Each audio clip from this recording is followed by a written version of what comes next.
Hello, welcome back. In this video, we're going to keep talking about the collection side of our waste collection system, so that part we see at the curb most familiarly. And in the last video, I left you with this video to watch to just look at some of the wide variety of primary collection vehicles that are out there. And now we're just going to talk about some of those in a little bit more detail. So one thing you might have noticed in the video showing all the different kinds of trucks is some of those trucks are really noisy and produce this ugly black smoke. Those are the diesel engines, the really old school ones.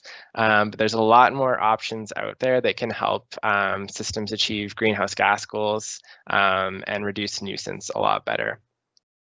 So just to highlight the kind of problems with the traditional diesel engines, on the right, you can see there's a news article talking about in New York City, there's a lot of businesses being serviced by these diesel garbage trucks.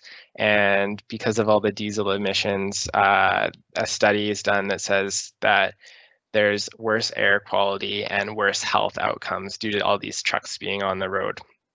So diesel is a problem because it emits a lot of particulates and nitrogen oxides, which are really bad for local air quality. Also, in terms of greenhouse gases, it's one of the worst fuels. So those are some reasons not to use diesel.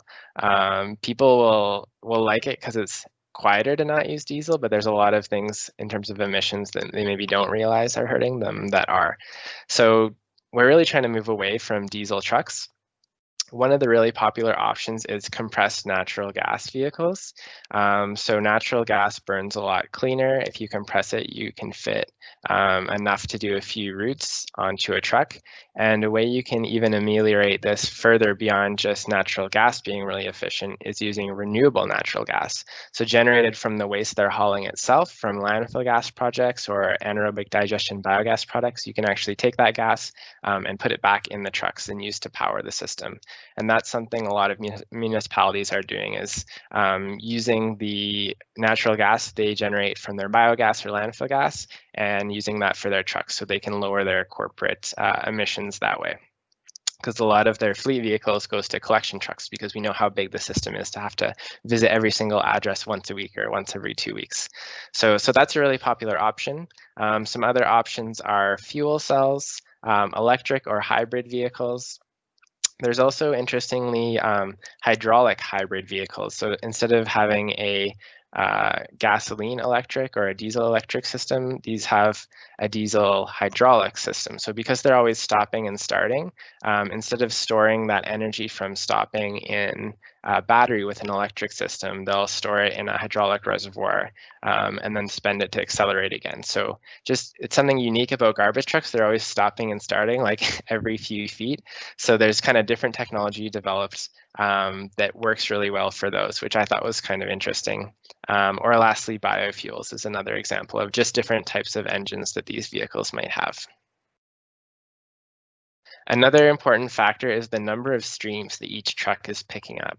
So if you're putting up 3 streams on your curb, so your mixed waste, organic, and blue bin, that means either one truck is going to have to come with 3 containers on it that can pick up all of them at once, or you're going to have 3 trucks coming by with picking up 1 each, or something in between. So like 1 truck with 2 streams and then 1 truck with 1 stream. So there's a bit of a trade-off in there. Again, you still only have a certain capacity on each truck, but there is an optimization problem that MultiStream Trucks can help solve in terms of visiting houses only the fewest number of times per time period.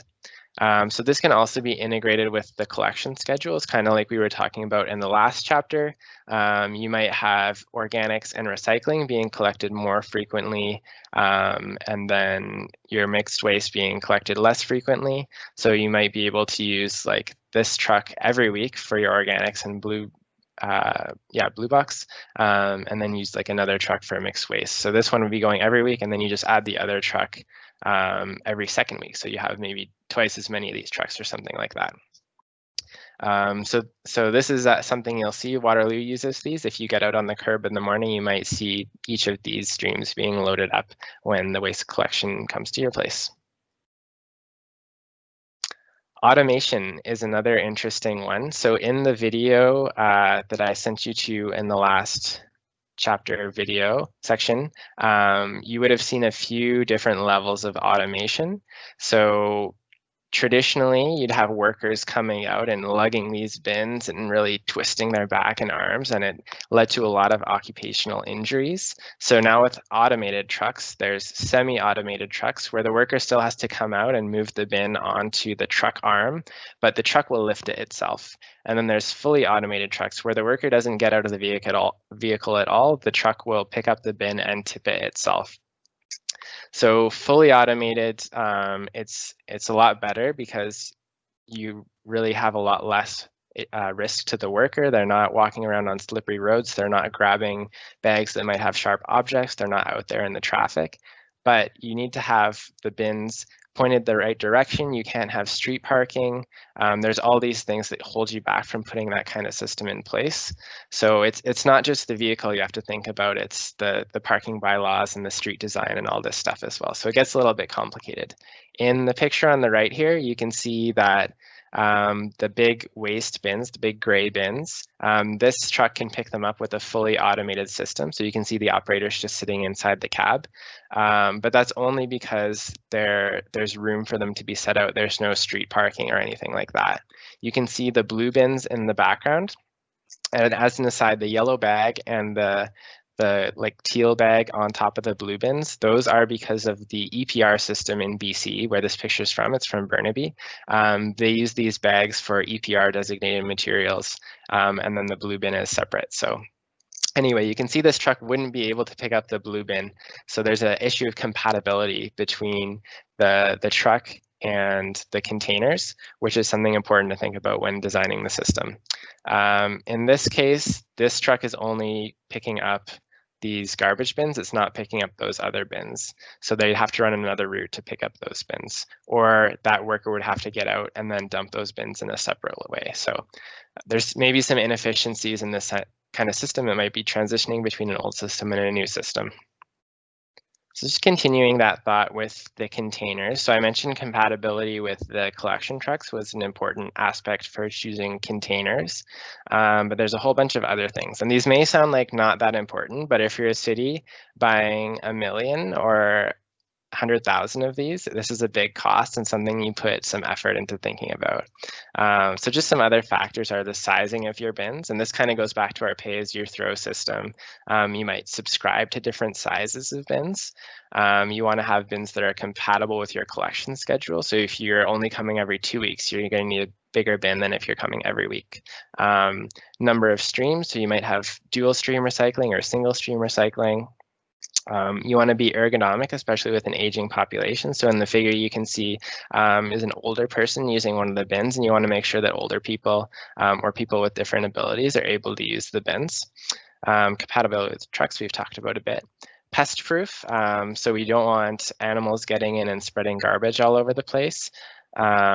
Wind-blown litter we want to protect against, so having a lid is important. I know Waterloo's recycling bins don't have lids, and every time it's windy, the streets are just full of litter, which is not good. Rain and snow is another thing, so it's going to be hard at the recycling facility to sort things if they have a lot of moisture in them. So another reason a lid might be good.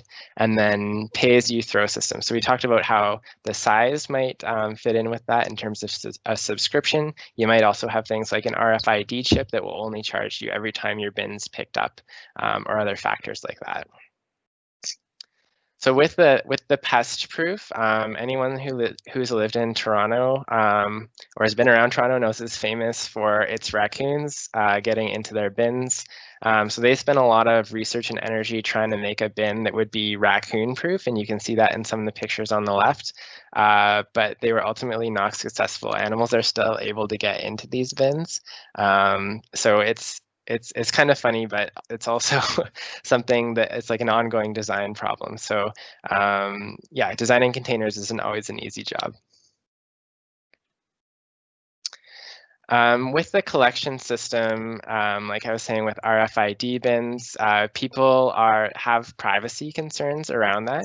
And if you're ever out and you see someone collecting your garbage, the worker is actually able to do a bit of a contamination check, and they might pull out some items and resort them and things like that.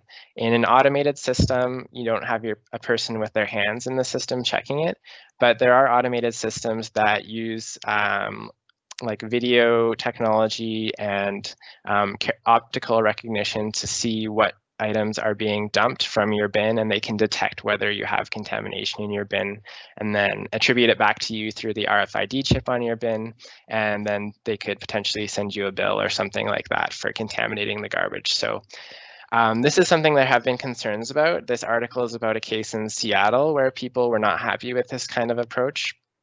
So it's something we have to kind of navigate, this ability for the collection system as a touch point to be a way where we address contamination in the system a little bit. We want to do it efficiently, maybe in an automated way, but we also want to be sensitive to people's concerns around privacy. Waste is really personal. You can tell a lot about someone from their waste. So this is, I think, a problem we're still working on. But I thought this was a kind of an interesting article that this came up.